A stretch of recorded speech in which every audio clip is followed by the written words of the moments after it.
In this video, we're going to show you how to replace a window switch on your Volkswagen Passat. This is going to be located inside of the door panel. Let's get started. Using a trim tool, we're going to get under the front of our window switch and we're going to pop this up. There's a little tab that we can push against and we have to push this back to allow it to come up. Now in the back we have a connector. We're going to pull back on this blue tab.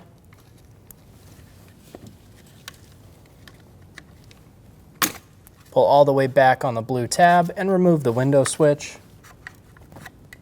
Using a trim tool, we're going to open the tabs on the side of the switch housing and we're going to pop that switch up. Now we're going to go to the other side and do the same thing, but on the back side I have my fingers in between that trim piece and our switch, just so those clips can't get reconnected while we're doing this side.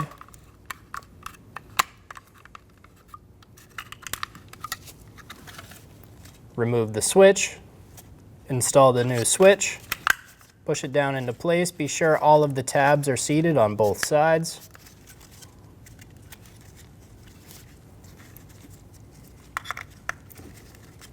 Install the connector, push until you hear that nice snap. Install the switch into the vehicle, get the rear started, and then hinge the front down and click it into place, and you're good to go. When only the best will do, demand TRQ, the only company that lets you view before you do. TRQ is committed to offering the highest quality aftermarket auto parts that are engineered for peace of mind. Thanks for using and viewing with TRQ.